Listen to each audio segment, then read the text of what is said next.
Well, hi everybody, this is Ken, and I would just like to take you and have a little bit of a look at my latest project, and that is producing biogas. Now, it's by no means a very large operation, and it's only experimental in its size, but it's kind of fun, and I'd just like to see if I could explain it to you if I could. So I would really like to think that this could be taken up by Australians in every walk of life, in the urban areas as well as the rural, but I think certainly in the rural areas, and small biogas plants could certainly help offset some of the costs of LPG gas. So let's have a look at it. What you see in front of you is two tanks. One has got 19mm rural black poly rolled around it, all the way around it. I'll explain what that's all about in a moment, but this particular tank with the rural poly on it is what they call a biodigester. It's full of, at present, cow manure and water. It has 5 kilos of cow manure per 50 litres, so there's at least 20 kilos of pure cow manure in there, and it's full right to the very top, and it's only just in the last couple of days begun to produce gas. It takes possibly between 10 days and a month to begin to produce useful methane. It will produce some gas up to that point, before that point, but mostly it's carbon dioxide. And as you see at this second tank, which is we call the gas holder, it is comprised of 2 tanks, and the first tank, the black one, is full of water, and it contains, you can see the water in here if you look closely. It contains another tank, and this blue tank has got the bottom cut out of it. It's been submersed in this water, and all the air has been expelled from it, and it floats in there, and the gas from the digester comes from the gas cock, which is in the center, you can see, comes from here, and it flows over, and it comes around and back into the digester, into the gas holder at this point. And as you see, it's floating. It's easy to push around. It's floating in that water, and it has possibly about 4 inches of gas in there at present, but that gas is primarily be carbon dioxide at this stage. And over this side is the gas outlet, and the gas outlet goes all the way across to my little experimental stove over here. It's a little side stove off the barbecue plate, and I've got that fixed up, so at some stage I'm sure that we're going to get some useful gas come off this digester, but at this stage it's still only producing carbon dioxide. Now, the digester has only 2 components, or 3 components to it actually. The first component is what we call the feed pipe, and this is the feed pipe here, where the feedstock goes in there, and normally it sits like that because it's a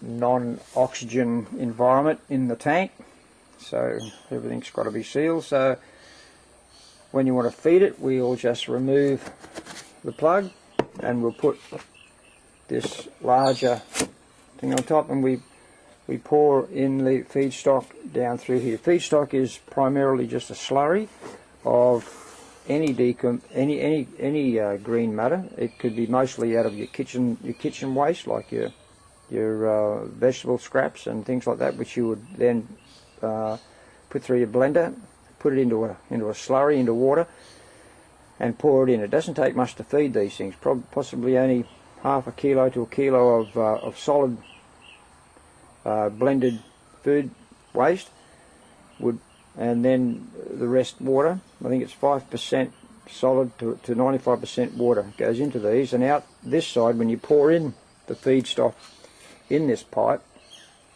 here, when the digester is producing gas, out this side comes a slurry, and that slurry is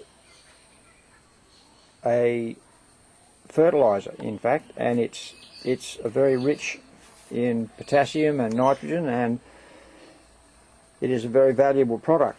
It's and if we were, say, feeding sewage into this thing, which is possible, human waste into this,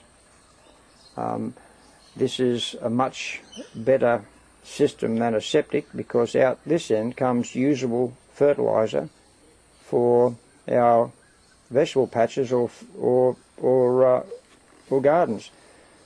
So, and there's no pollution whatsoever.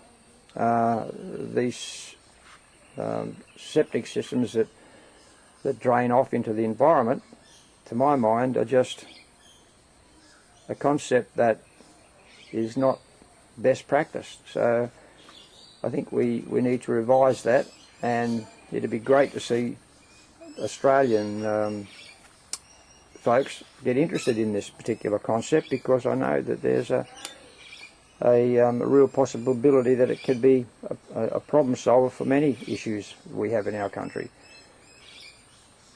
Now, having said that, we know that biogas is used extensively in places like India and China and African countries like Nigeria and places as such, in Brazil, where people don't have access to LPG gas. And so I think that it's a very, very smart way to go. Now, this is just an experimental concept. I'm just having a bit of fun with it, but let me just explain to you, if I will, how I'm heating it. This black poly wrapped around the tank at present is there primarily to raise the temperature in the digester.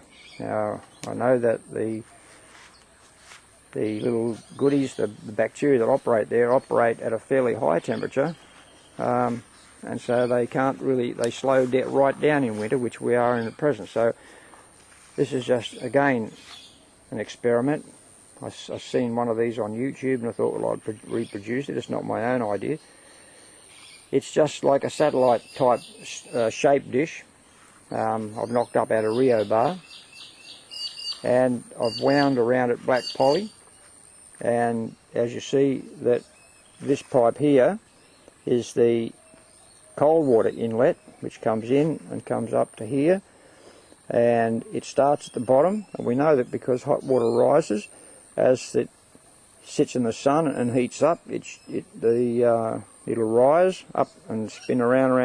It'll finally come down and out through here up to the pipe, and it'll rise up into the digester, which it comes into the top of the digester up here, and it'll run, as it cools, it'll run down the digester, and by the time it gets to the bottom, it'll be completely cool and run all the way back. Now, I'm hoping that this system is going to do its job, but at this stage I'm not hopeful. So if anybody else has any ideas, I'd be happy to hear about it, but so far I haven't seen a lot of circulation. Perhaps there has been some. I noticed that the digester has started to produce gas since I put it on, so the temperature may have increased very slightly, and that may have been on account of the warmth rising in the digester. However, that's my system. Again, the biodigester and the gas holder, and very cheap to put in. You can do the whole lot for possibly less than $250, and I think that if it has any success whatsoever, then I would seriously contemplate putting a larger system in to run my septic tank